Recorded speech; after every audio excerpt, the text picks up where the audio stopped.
Broadcasting to you live from the Milky Way Galaxy, the solar system, planet Earth, North America, the United States of America, California, Los Angeles to be specific. Hello, hello, hello everybody, and welcome to the Unhappy Hour. However, you could call it the Happy Hour today. Might as well just call it the Happy Hour. 55 points, Kyrie Irving. Ice running through his veins.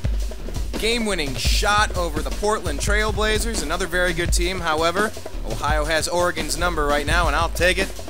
Welcome to our very special episode of what? What is the name of this show? Where are we at? The Unhappy Hour on the new AmericanMedia.com. That's it. Welcome. Hi, everybody. My name's Brian Engelman. I am your host. And I'm very happy you joined us today. And it's so nice to see the Cleveland Cavaliers playing good basketball. Lord almighty, it's good. 55 points for Kyrie Irving. Unbelievable stuff. I'll take it. LeBron James sat this game out. Man, he had a spill yesterday. I thought that wrist could have been more damage than just a sprain. Thankfully, that's all that it was. So, without further delay, we're going to bring Zak Baris, former NBA scout, current NBA consultant, into the program. But first, if you haven't checked out our homepage, thenewamericanmedia.com, do so. We went to the NAM convention, National Association of Music Merchants, over the weekend in Anaheim, California. About 100,000 people. We've covered that for several years. I've been to maybe 10, 15, 20 of these things. Had a chance to see Robbie Krieger from The Doors playing. Had a chance to talk with Kenny Aronoff, one of the best drummers on the planet. Man, that guy's met 4 presidents. He talks about it and how he looks just like Maynard James Keenan, and people follow him at the airport. Check it out. Talked with Henry Rollins. Henry Rollins, speaking of Maynard James Keenan, they did a song, Henry Rollins, on Tool's Undertow album. Talked about some of his upcoming projects and some of the companies that he works with that endorse him. And a whole bunch of really good stuff, product reviews. Check it out, thenewamericanmedia.com. Also, go on Facebook and do a search for The New American Media with spaces in between and like the page. You can also find that on the right side, middle right side of our homepage is the Facebook feed and our Twitter feed. We're at American_media_. That's American_media_.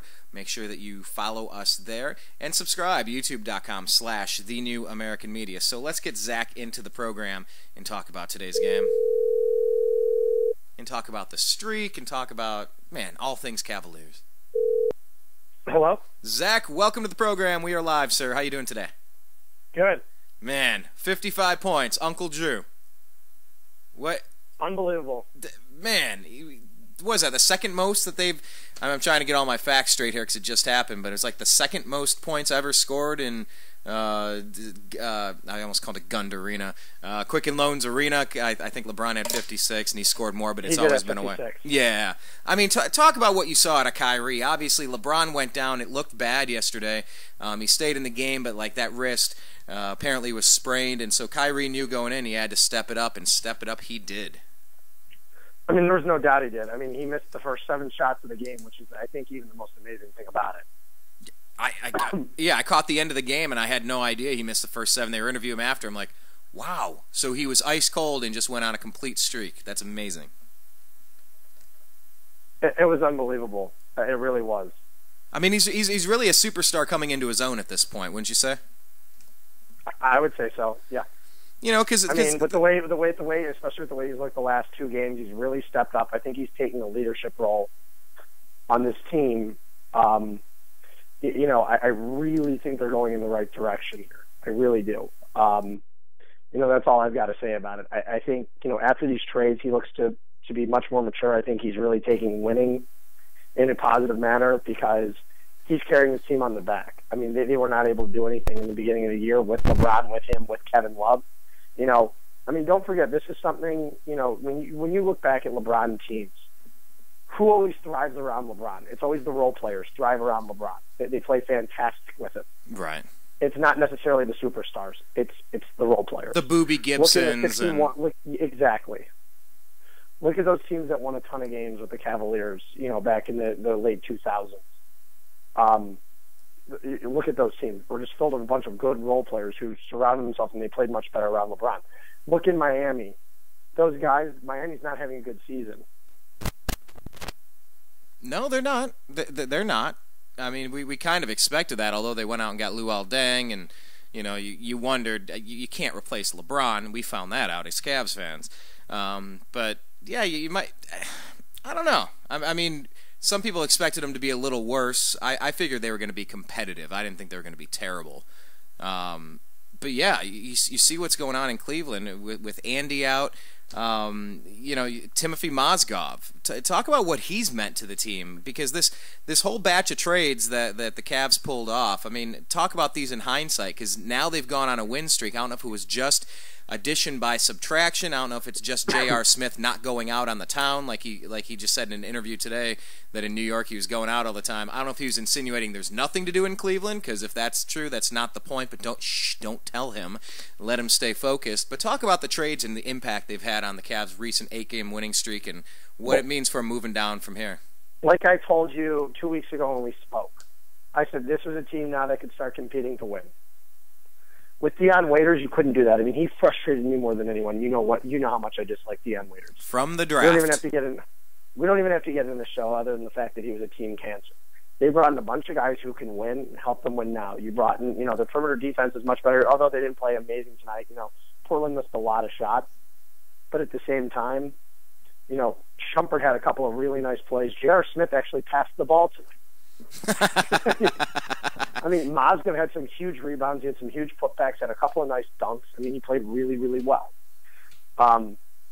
So, everything I expected out of these three guys, they've contributed. They've given this team a lot of extra added depth, what they needed in the beginning of the season. They added guys who can contribute valuable minutes, unlike a Dion Waiters who just sits in the corner and waits for the three. Don't forget, over the last few games, they've beaten Oklahoma City by 10 at home. They beat Portland. I mean, they've had some big wins on this schedule lately. They're not just winning cakewalk games, and that's what we've got to remember here. This is not, they're 27-20. They've won 8 in a row. Expect them to probably be the 2 or the 3 seed in the Eastern Conference by the end of the season. No way to catch the Hawks. Team with the way they're playing to go to the title, to go to the championship. But there's probably no way to catch the Hawks. You don't think? Unless the Hawks play like they should be. Like I predicted. I mean, the thing is, I predicted them at 45 to 50 wins at the beginning of the season. The thing is, if they play 500 basketball from here on in, they're still a 55-win basketball team. That's the thing, and they're not going. I think they win a minimum of 60 at this point. Minimum. Yeah. They've set themselves up. They're in a really good spot right now. So, but I mean, don't forget. Also, the Cavs are the team that nobody wants to face. I mean, I'd much rather face the Hawks in the first round than the Cavaliers if I'm any team in the league. They're the one team I wouldn't want to touch. Why would LeBron you? getting hot, Kyrie playing like this, and don't forget, Kevin Love still hasn't turned it on yet. Wait to see, because if Love turns it on, this team's going to be unbeatable. Yeah, Kevin Love is an interesting. What was he? 3 for 15 tonight, and he's really underwhelmed with his performance. I mean, how much do you chalk that up to him just trying to find his role behind 2 alpha dogs, thinking he used to be an alpha dog?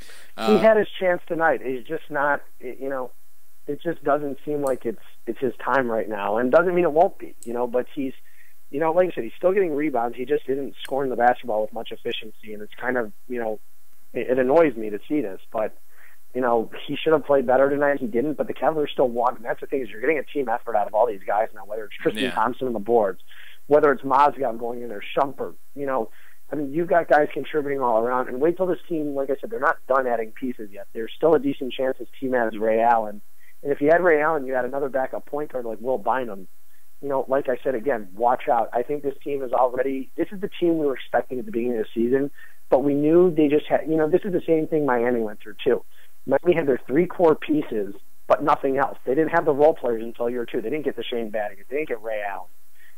They didn't get Battier was clutch for those guys. And that was the thing, is you added all those guys in the second year. You didn't have them the first year. Norris Cole, you added all your extra added depth pieces in the second season. You won a title. The Cavaliers added them before the AllStar break. Think about that for a second. They say championship teams aren't built overnight. This team wasn't built overnight. You got rid of a bunch of guys. You traded Zeller. Tarasev's not doing anything. You got rid of Jarrett Jack. You got rid of Anthony Bennett. You got rid of Andrew Wiggins. You traded a lot of pieces. Right. Some of them like Wiggins hadn't really even been around. barely got their basketball card photo shoot and they're out the door. But yeah, there's been a lot of turnover on this team, and then there's a lot of the growing pains trying to get to know each other. Do you think it's really important that Mozgov played with Coach Blatt previously? Do you think that really helps the transition? I think it does. I mean, it seems like it's been an easy transition for him. He's contributing every night, putting up numbers. So, yeah, I think it does help. And like I said, when people were calling for David Blatt 2 weeks ago, I was telling people, I said, it's way too early to be calling for a head coach's job. I don't think anybody could work with that team, with that team at the time. I really don't. And look what he's done. They've won 8 in a row. And they're going to keep winning games. Like I said, I would not be surprised to see them put around 18 or 19 in a row at one point this season. It wouldn't surprise me. Not at all, especially the way they're playing now. I mean, to do what they did without LeBron's 30, I mean, just imagine what the score would have been with a healthy LeBron James. I mean, yeah. It's amazing. Well, I don't know, because Kyrie wouldn't have put up 55 tonight, but Kyrie really took the team on his back, and it was a game for the ages for Kyrie. I mean, he really is blossoming into a superstar right now.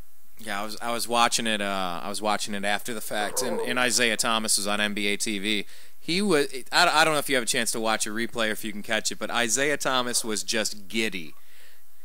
Former point guard, talking about just absolutely blown away by the performance, and just loving how, like, the hometown fans. It was like a give and take. It was like a performer in front of his stage. Sometimes sporting events, I don't know, they're a little lackluster, but this one was like a boxing match. It was like Kyrie versus the world, and just the fans. It was a great game. I mean, it really was. I mean, Aldridge was unstoppable, and you still beat him. And that's the thing, is the Cavaliers' defense has gotten much better over the last few weeks, and that's something we have to take note of, because they're no longer the team that's just allowing 23s a game. And what do you attribute that to? I mean, obviously the 3 new players. Obviously, Shumpert's helped. Here's the thing. Before, it used to be the Cavaliers need an extra presence in the lane in order to stop, people from posting up from getting into the lane. And so it always left someone out open on the perimeter every time, and that was the problem. There was nothing you could do. Either you're going to give up the open shot in the lane, or you're going to give the open three-pointer. It was one of the two. They didn't have a center. And this is something I've been reiterating since the season began, that the Cavaliers did not have a center. They have one now. Anderson Varejao was not a center. He's a power forward. It's something I've been going over this for years with this. And the Cavs aren't actually better without Anderson Varejao. They're not better without Varejao. They'd be better with him, obviously, but at the power forward position. At the other position, right. That's the difference. So why'd you miss this game? You weren't. I take it you weren't there. Well, you have to hear my travel schedule. So I was in Miami. I left like 2 weeks ago from Miami. I then went to Vegas straight from Miami. Got sick with an upper respiratory infection for 6 days while I was in Vegas. Miserable. Hey, if that's hey, you know what, Zach? Though, all things considered, if that's all you catch in Vegas, you did okay. Well, I think that's all I caught. I digress. No, and then I flew to San Francisco from Vegas. Got back from San Francisco last night, and then went to Pittsburgh this morning for a funeral. So it's been a long couple of weeks. Well, I'm sorry you had to attend a funeral. Absolutely. Thank you. Well, this trade, how savvy? Let's rate it again. Do you recall what you rated the trade as when they came to? I guess it's I gave it an A or an A plus. And pretty much right here, right now, same deal, or even better than you thought. It's an A plus. I mean, what can you say about it? I mean, they've won 8 in a row. I mean, they're clicking on all cylinders. I mean, you've got Shumpert back. This team, LeBron seems like he finally cares. Kyrie seems like he finally cares. Yeah, it was weird how LeBron was carrying himself. You saw that report where he was saying that. Well, okay, it wasn't LeBron. It was an unnamed team source. Let me back up. But an unnamed team source was saying that they didn't believe that they had the personnel to win. And the thing was, I told you that they didn't have the personnel. When Dion Waiters was on this basketball team, and when Varejao went down, they lacked the depth. They lacked, they didn't have the charisma. They didn't have anything. LeBron can only lead a team so far. And like I said, you cannot win a championship with just 3 superstars. It's not possible. You need the role players to win. The Cavaliers have the role players now. Wait till they add another couple of pieces. They're not done. Like I said, Joe Harris being recalled tonight, he didn't play.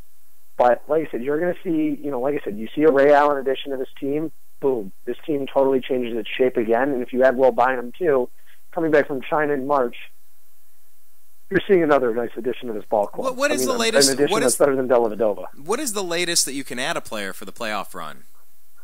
You can add someone in March. I mean, you can add any of these guys coming back from China. Oh, okay. And then who do you see bouncing off the roster then? Delhi or? I mean, no, I wouldn't get rid of Dellavedova. I mean, it remains to be seen at this point. I really don't know what I would do. I really don't. I would take another hard look at the roster and see. I mean, you'd probably move a guy in a trade. I really don't know what you would do at this point. Oh, okay. Yeah, you're looking down at James Jones. Right now they have one open roster spot. They have one open spot. So we almost like they've been keeping it for Ray Allen, almost. Yeah, I mean, but they could have also been keeping it for Will Bynum. I'm not saying they're going to get both. I'm saying they'll probably wind up with one of the two. They might get both. And if they get both, they're both going to be welcome additions. Right. And no, you don't bounce Dellavedova. I mean, his defense was fantastic down the stretch. He was a nice hustle player tonight. I don't love Dellavedova, but his defense is good. Just offensively, he's not there. He's a guy who would be at the end of your bench for the playoffs. I mean, give me a few across the NBA, Zach. By the way, if you're not following Zach on Twitter, do so. He's at Zak Baris. That's ZBARIS. Give me a few other good names in the NBA. We got Dellavedova. That's such a fun name to say. Dellavedova. What are some of your other favorite NBA names? I'm trying to think. There's a cat over there on Milwaukee. I think. Yeah, Giannis Antetokounmpo. That's a good one. There's a lot of names I like. I'd have to go through a list. Well, there's your favorite, Semi Erden. I don't know if he's still in the league or not. He's no longer in the league, though. Ah, doggone it. Costa Koufos, yes. The young guy over there with the Jazz, the new guy. Which one, Dante Exum? No, not Exum. The other dude. Now I'm drawing a blank. Rudy Gobert? Yeah, Gobert. Gobert. It's not as fun, but no, Dellavedova. I just love saying his name. And back to Ray Allen. I was just being goofy there for a second. Ray Allen. When do we think we're going to get a decision there? February. You'll see something in February. You'll see something probably in the next 2 weeks. Because we've been hearing reports that he's leaning toward retirement, but but don't forget at one point this season the Cavaliers had no chance at winning a title. It's completely changed in the last 2 weeks. I think LeBron believes they can win a title now. He actually looks like I said again, like he cares. Why did it seem like he didn't care the first? Because obviously he did. But just the makeup of the roster. I think he was just upset. He came in this situation from Miami going, okay, I could have been in the championship this year. Now we're rebuilding again. And we don't know what it's going to take in order to get back to the finals. I don't know if I'll ever get back there. I'm getting older. It's starting to get more difficult for me. What do you know? The guy sits out for 2 weeks and everything starts to click. The roster's completely changed. And like I said, I think a lot of it has to do with getting rid of Dion Waiters. The kid is just a team cancer. Yeah, that whole thing where he wouldn't come out for the national anthem. I've been calling him out now for 3 years, 4 years. I don't even know how long anymore, but it's just been 3 years now, and it's just pissing me off just to even talk about that kid. I hated that kid for 3 years. And so, in hindsight, obviously we got Shumpert and Smith and Mozgov, but what was the recap of the trade? Dion went to OKC. Okay, so basically what happened was the Cavaliers got Shumpert and J.R. Smith. Oklahoma City got Dion Waiters and gave up a first to the Cavs. I don't know what the Cavs sent the Knicks, though. I really don't. I don't know if they sent them a second rounder or what they sent them. Yeah, I was trying to piece it back together because, some of these trades, it's easy to say, oh, we gave up so-and-so, but we could have had such and such. But in the NBA, you have the three-person trades, and it's like, how you end up. It's like, how did you exactly click down the dominoes to get there? There could be other teams involved. They look like a championship caliber team now, and they're playing and they're beating championship caliber teams. If you go and take a look at the Cavaliers' most recent schedule, I'll pull it up for you right now. Well, I can tell you the second game of this streak, we went to the game, saw the Cavs and the Clippers, and that was a hell of a game. I think it started with the Lakers, didn't it? Yeah, it was Lakers then Clippers. Of course, the Lakers are not a competitive team, but the Clippers definitely are. Another thing, you barely beat the Lakers, but you still beat them. You came back, and this is where it really started. You beat the Clippers, and you clobbered the Bulls, clobbered the Jazz. You dominated Charlotte.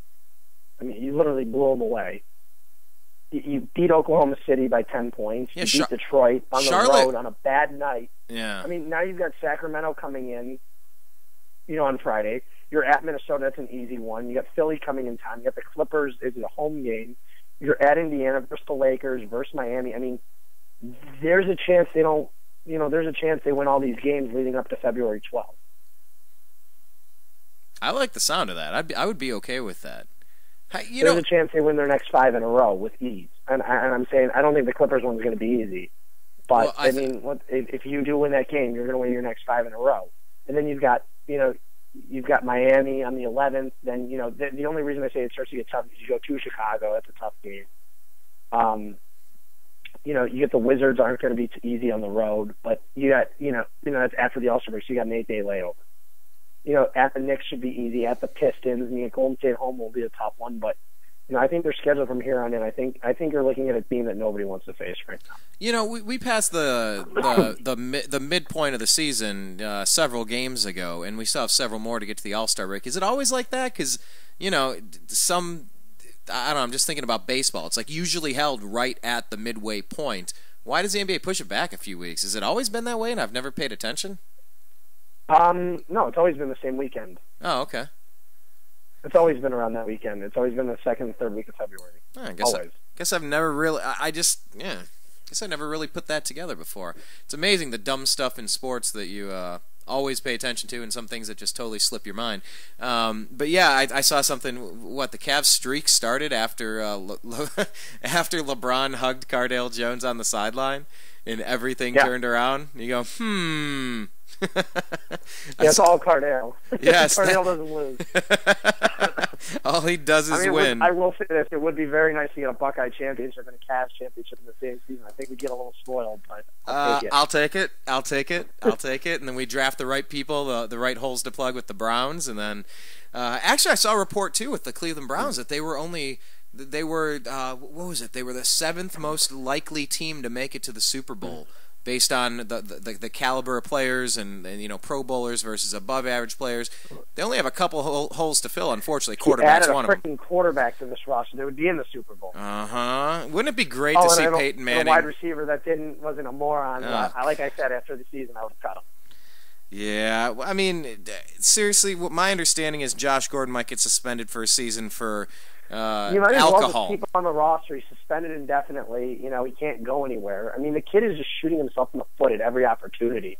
But for alcohol, like, he wasn't driving a car intoxicated. But the thing is, he is in the program, which means you need to obey the rules of the program. The kid obviously has a problem. He shouldn't be drinking.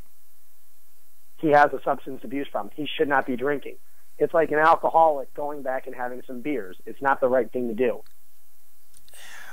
Yeah. And if the program says that you're not allowed to be drinking because you're in the program, then you're not allowed to be drinking. It's as simple as that. I think the rules are ridiculous, but they're in place for a reason. These people, these are athletes. They're there to be role models for kids. They can't be doing stupid things. And Josh Gordon knew he couldn't drink. And the fact that anybody would sit there and even defend Josh Gordon is the most ridiculous thing I've ever heard. He's been defended too many times. He knew it was wrong. He shouldn't have done it. It's as simple as that. His actions are indefensible. They're just, you can't defend them. I mean, you can sit there all you want and say, that the NFL's stupid for doing this, but you see all these players playing and not breaking the rules, and they're able to drink on their own because they're not being morons like Josh Gordon. Now let's do this. Let's say that Peyton Manning decides to come to the Cleveland Browns next year. Let's just have fun.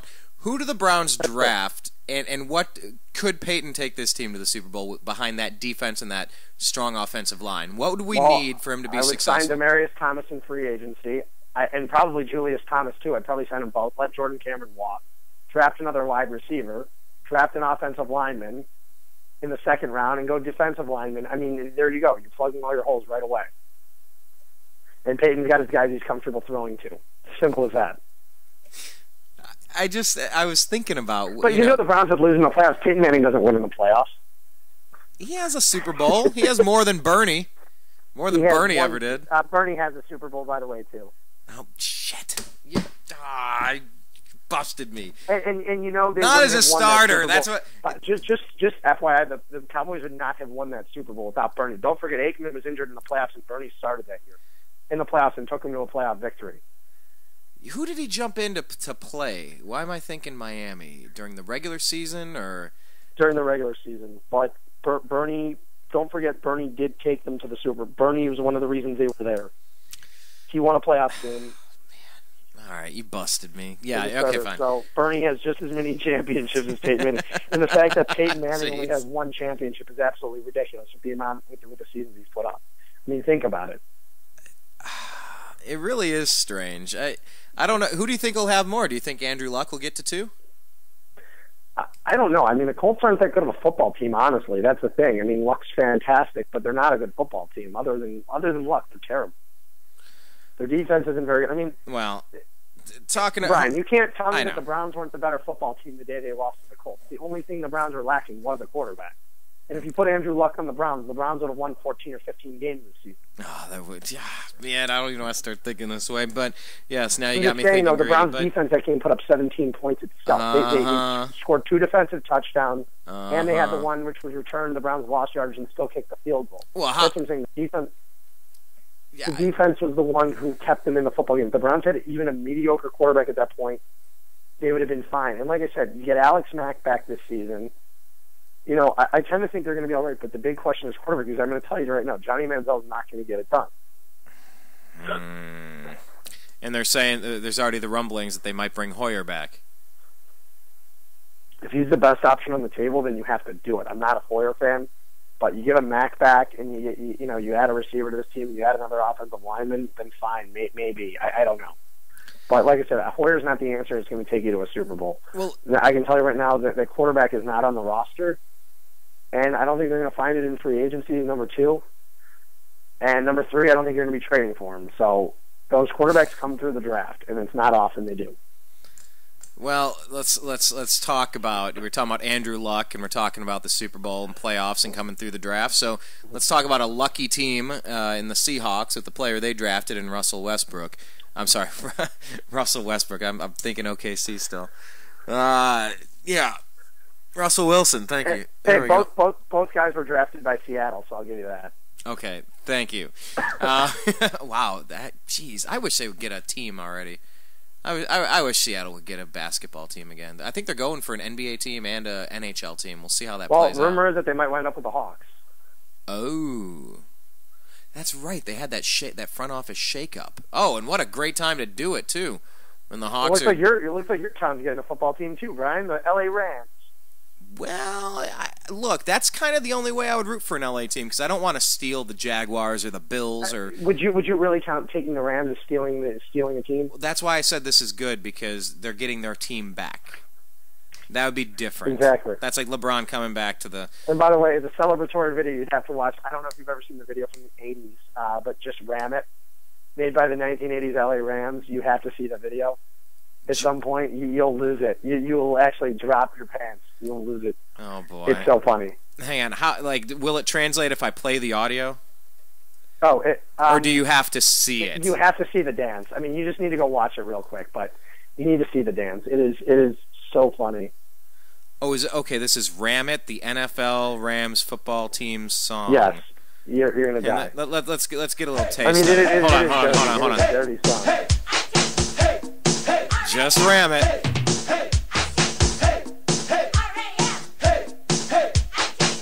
It doesn't get much more 80s than this. Oh, just keep listening. Keep listening.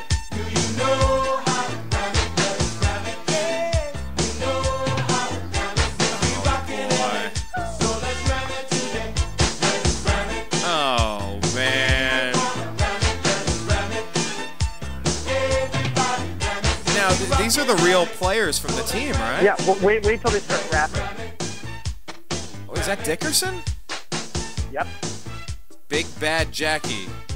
This is Big Bad Jackie and I'm starting this off. The Rams get down so nobody score. And don't you worry cause the Rams are rapping. When game time comes, we'll be back to Jackson. We can't sing and our dance is not pretty, but we'll do our best for the team and the city. So get on your feet and clap your hands. Let's ram it right now with the LA Rams. Hollywood handsome, Dodge City tough. If you throw it my way, it's gonna get rough. I like to ram it, as you can see. Nobody likes ramming any more than me. Okay. I'm gonna. I mean, it gets better though. Okay, too. no, like it's guy 5 minutes. I'm a mountain man from West VA. It's 5.5 minutes long. It shows I recommend. It shows a Brian, skinny you white at least dude post a just video on dancing, YouTube. and it shows a skinny white dude with a porn stash in front of a Yep. blackboard.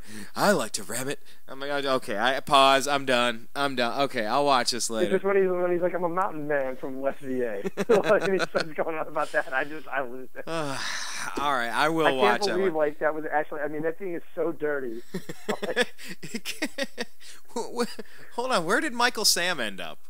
Didn't he end up on the Rams? He got drafted by the Rams. Honestly, if the Rams would have recreated that video after they drafted Sam, that would have been hilarious. Oh no. Okay, yeah, we might have missed this by a couple months, but that was clearly a parody video waiting to happen. Who knows? Maybe one of our ambitious YouTubers will put something inappropriate together. But no, I was getting back to, okay, fine, yes, if we get the Rams and they come back, I'm okay with that because they're not stealing it; they're just returning to where they were stolen from. I got it. But I was talking about luck and talking about unlucky with the Packers, and jeez. You know, the heart of a champion, those Seahawks, how they came back. That was such a Browns way to lose a game for the Packers. It was funny. It? I was sitting I was a groomsman in a wedding down in Miami, and one of the kids in the wedding was from Seattle. And so at this point we were all under the assumption the Seahawks had lost. You know, they're down 16 to I think they were down 16-7, and with 3 minutes left, so we're all we're all going through. 10 of the groomsmen are lined up. The best man's on stage, so 11, and I got a text on my phone going, dude, the Seahawks just took the lead. And I'm like, what? And I noticed a kid in front of me. I'm like, dude, the Seahawks just took the lead. And he goes, I thought the game was over. He's like, we're watching it. And I was like, no, the Seahawks just took the lead. Apparently recovered an onside kick. All of a sudden, all 10 of us pull out our phones at the same time. It was just like, everybody's like, oh, God. Just Like ram we it. all had ourselves up in the middle of a wedding. Yeah, well, in this day and age, that happens, and actually, a lot of people plan when they get married. A lot of times, it's on a Friday night, usually a Saturday night. This was on a Sunday. It was MLK Day Monday, and I can tell you right now, if the Browns would have been there, I would not have been at the wedding. Well, and that's the point. A lot of people actually plan, well, when is our team playing? When is our bye week during the season for the college teams? And they try to plan it accordingly so the whole reception isn't ruined by everybody Well, the trying to watch Bachelor Party it. was planned around the weekend because the Bachelor Party started on a Friday. And that was during the Thursday night Bengals game. Oh, man. And then we all went out to watch the Michigan State game in Vegas. So it all worked out. Well, what do you make of the Super Bowl now with this super lucky team with the Seattle Seahawks, and then Don't even give me that stuff with Deflategate. They would have beaten it. Like one of the Colts players said, they would have lost if they were playing with a bar of soap. I didn't catch that quote. Okay, it was 45-7. Deflated balls or not, the game was over. The Patriots were the better team. It wasn't even close. And like I said, I don't care. And here's the thing: if the Patriots beat the Seahawks, it's because they're the better team. It's not because of a deflated ball, because I can tell you it's not going to happen this time. Yeah, I guarantee you they're checking those on the sidelines regardless. And, I was just wondering how much of that happens when, they inflate the footballs back, not backstage, but, in the locker room. I mean, as an equipment staff, at Arizona, when I was a freshman there and sophomore, honestly, we inflated them to the PSI level. They were checked by the referees, and that was it. They would squeeze the balls. That would be it. They would literally squeeze the footballs. Kind of like the physical before you're allowed to play. Ayo. No, but I was wondering because if it was done... the ball boys, we were in charge of the balls during the game. We could have switched them at any point, but saying that you wouldn't want to play with the deflated ball in college, especially down in Arizona, it didn't matter. There was 100 degrees down there when you're playing. Well, and that's what I'm wondering. If they do this, backstage in the locker area with 78 degrees, by the time they bring them out to 20 degrees... It's different, though. The ball boys... Well, don't forget, though, the Colts didn't have any deflated balls. The Patriots had all of them. So that's the thing. It's not just a coincidence.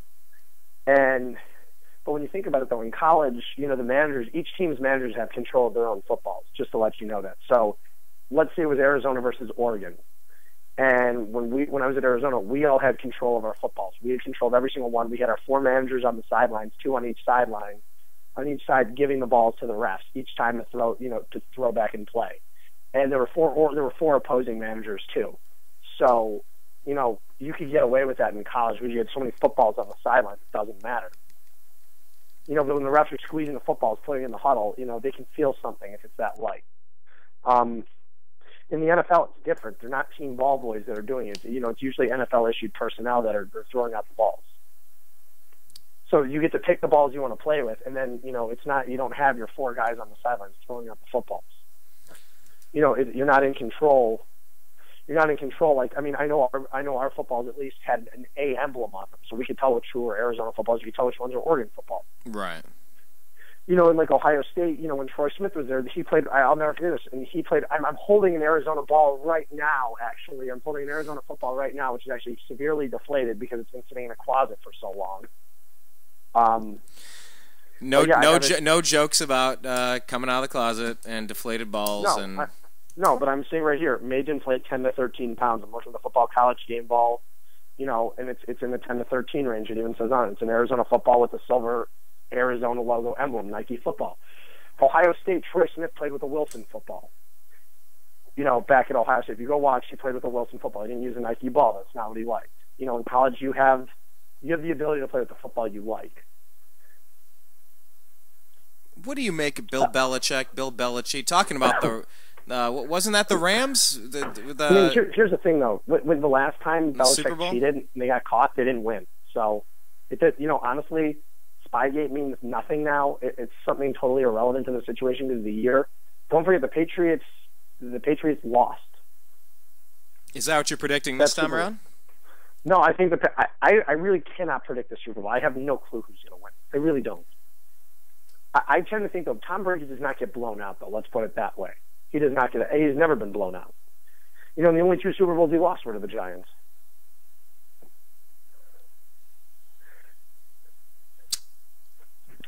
I tend to think the Patriots will win this one. I just have that feeling. They look to be clicking on all cylinders right now. They blew away the Colts. They beat the Ravens. I think they're the best team in football. Man, back to the Colts. I meant to bring this up a second ago. Isn't it interesting how Trent Richardson didn't even go with them to that game? Well, he was suspended. Suspended? I heard there was a family thing. The Colts just announced that he was suspended for that game. Did they mention why? I don't know why. Do you know why? No, this isn't like the this isn't like the Pacers thing from a few years ago. And I said, all right, I'll talk to you off here. No, but it seems like we got the best out of that trade. It's easy to say that the Patriots are probably going to win this one, and it's easy because you look at the Seahawks narrowly escaping just an insanely lucky chain of coincidence, and they had to earn it. Don't get me wrong; they earned those 2-point conversions and onside kicks, but really they dug a hole and they were very fortunate to get out of it. But it's tough to look at that team that's been there before, that was there last year and brought it home, that they can't do it again. I would say it's about as close to a coin flip as I could guess. LeGarrette Blount wasn't even on the roster. They picked him up off the streets after he got canned by the Steelers, right? Mm-hmm. I don't know. Is Bill Belichick just one of those sociopaths, like he cannot help himself from cheating, or do you think there's nobody cheated, or do you think? I don't think he cheated. That's something. It's not something the coach would do. It's all about the quarterback coverage. If anyone knows Brady, I'm not accusing Brady of cheating. I'm going to sit here and actually defend Belichick on this one. I'm not. I don't believe he was doing it because it's not the coach who would do that. If anything, it'd be an offensive assistant. Blame Brian Dable. If anything, blame Josh McDaniels. Those are the guys who are more likely to be into it, than the head coach deflating the balls. Well, no, not that. No, I don't think anyone's saying that like he's like a henchman from Rocky and Bullwinkle or something like din din din din din din din din din, like tiptoeing around, twiddling his mustache and then deflating the balls personally. But to have a conversation with a certain staff member and say, it'd be great if those were a little lighter. I don't think before so. the game. Like I said, I'm not going to sit here and accuse Belichick of cheating. If we ever find out the answer and I'm wrong, then fine. But I think they're blowing this way out of proportion. I really do. I really do. They would have won that game anyway. I could care less, honestly. They would have won that game. I think it's getting way too much attention because there hasn't been any news to talk about over the past week. Yeah, I found the whole story to be lame. I've had no desire to bring it up and talk about it. But of course, it is before the Super Bowl. I need to get you on record though, Zach. I got to get you on record with a prediction, a score and a prediction for the Super Bowl. I'm going to go 27-24 Patriots. Okay, I'm writing this down so we can come back to it. 27-24 Pats. I'm going to go 33-31 Seattle. Ooh. I'm going for it. So we got our bet going. All right. What is the wager? A strip of LED lights and how about next time we're in the same city, whether that's Cleveland or Vegas or. Well, I was just in San Francisco. San Francisco. I will actually be back February 18th in the LA area. February 18th. So, any games going on? I don't know yet. I don't know, but I've got some stuff. I've got some meetings there February 18th for a few days, so let's definitely try to kick it then. Yeah, see, I'm thinking the loser of this bet should have to karaoke Ramit. I just karaoke'd Creed at a wedding. I think I'm willing to do anything at this point. Whoa, you karaoke'd Creed? My buddy and I have had a long inside joke for 5 years running after Ohio State beat Michigan with Pryor up in Michigan a few years ago. It came on the radio, and as a joke, we always vowed that we'd sing at each other's weddings, and it came to the point, and someone goes to me, you don't have the balls to do it. And I said, you want to watch? Well, more than a couple drinks later, I got up there and did it. There's a 2-minute video of me singing it. What was the song? What was the song that you sang? I think it was 6 Feet from the Edge by Creed. Ah, nice. I unabashedly admit that I've liked a lot of their stuff in the day. It definitely gets old after a while, and it was definitely overplayed. And have you heard about what happened to the singer with Scott Stapp? Have you? Yeah. Well, it was part of my speech at the beginning. I said, Jake, I checked every mental hospital and every bus stop looking for him. I was unable to have any success. Yeah, he's like claiming that Obama's trying to kill him and they're stealing millions of dollars from him, and like it's just getting beyond wacky. This weekend I ran into Robbie Krieger, the guitar player for the Doors, at the NAMM convention that I always go to. That sounds fun. I was looking at the pictures, by the way. Yeah, Hey, Brian, your personal account doesn't follow me on Twitter, by the way. Wait, what's going on? My personal doesn't Your follow. Brian Engelman account doesn't follow me on Twitter. Hey, and let's I got a smartphone app right here. Let's go to my personal. Let me switch over to account. So yes, we're doing this live, folks, and you don't need to give out my personal because I don't really use that. But let's see, ZBAR. Oh, there he is, Z Baris. Man, you're busting me out like live. I like that. Hey, I've got you. You're telling that you're being a hypocrite. Oh, and you tweeted that Cavs' Kyrie Irving is the first player in NBA history to score a total of 55 points and knock down 11 three-pointers in one game. Yep. That's why you need to follow Zach over here at Z Baris. Okay, fine. I just followed you. What the hell was I even talking about? Oh, you were following the pictures. Yeah, because we went to the convention and I put some of them up. My dad took the picture of me with Henry Rollins, so that one didn't go up there. But that will be as soon as I get a second. But anyway, what the hell was I talking about? Seriously, Robbie Krieger. So I saw Robbie Krieger, and I mean, the dude's getting old. I think he's like 69 years old. I was checking his Wikipedia page. I'm like, yeah, he aged a lot. But when I met him, he was jamming out to Riders on the Storm and some stuff. And I said, hey, I just want to say, I saw you in Woodstock at 99, and it was really good. He goes, oh yeah, that was with Creed. That was a lot of fun. So it's funny. We both have a Creed reference this week. You're karaoke in it. Yeah, so like I said, I would be glad to ram it if I lose the Super Bowl bet. It wouldn't. Like I said, you just have to allow me to have a little bit of alcohol beforehand. If there's anything you and I are okay with, that's having a soda pop or two. I don't think that will be a problem. But yeah, so here's a little sneak preview of what it's going to sound like. I come from the end, looking for the sack. I don't stop coming till I put them on the back. Oh, God. I don't stop coming until I put them on the back. Did I just... Oh, hear that one more time. Lord. Hold on. I come from the end, looking for the sack. I don't stop coming till I put them on the back.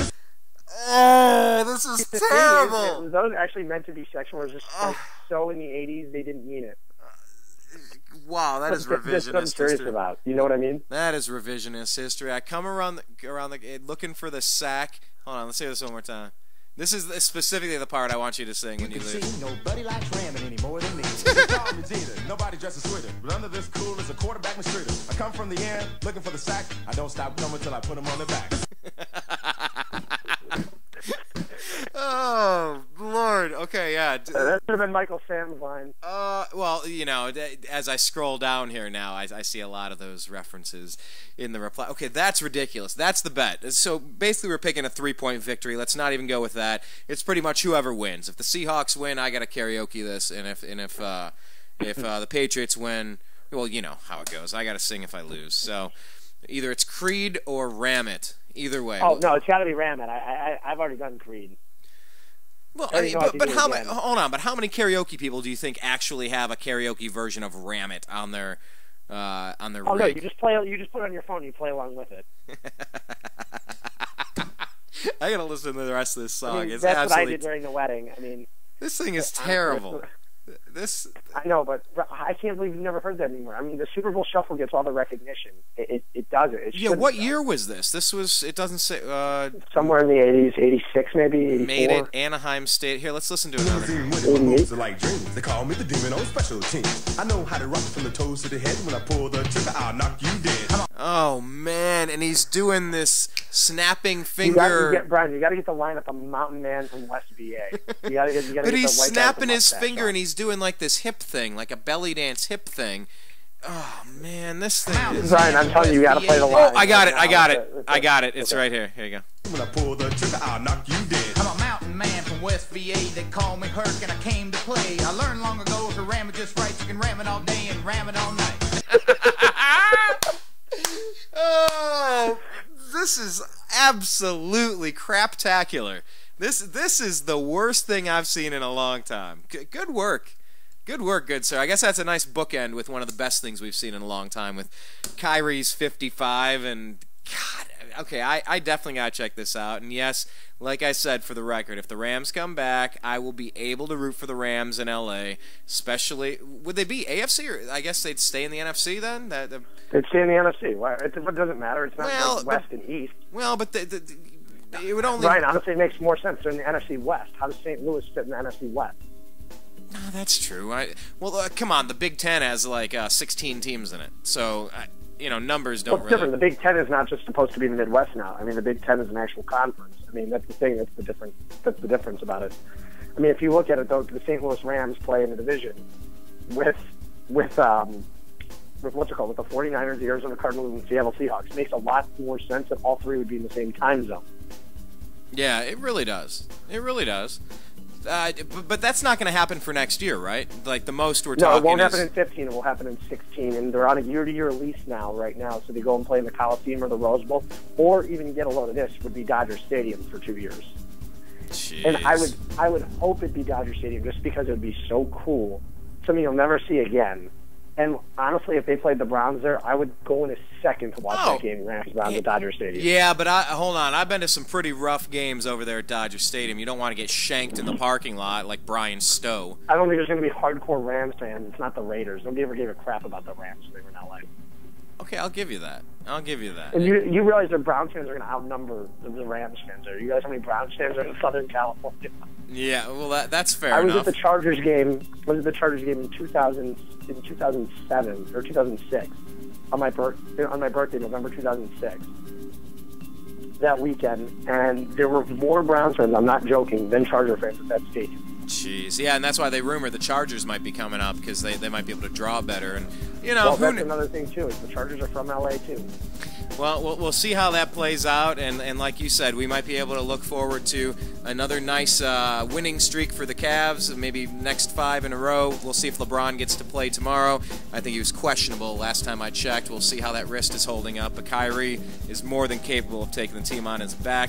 All right, well then let's leave it at this. We'll see how the Super Bowl goes out. Loser has to sing Ramit. And then in a couple weeks, maybe we'll see you out in our backyard over here, and we'll have a soda pop. How's that sound? Awesome. All right. Well, hey, man, thanks for your time tonight. Go Cavs, and I'll be talking with you in a few, Zach.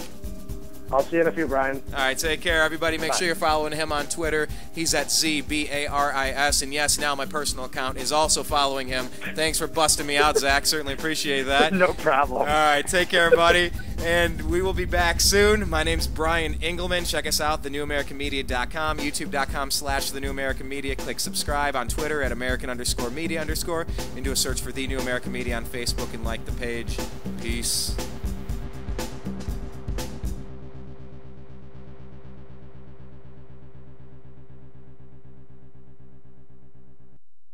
The Unhappy Hour on the new AmericanMedia.com.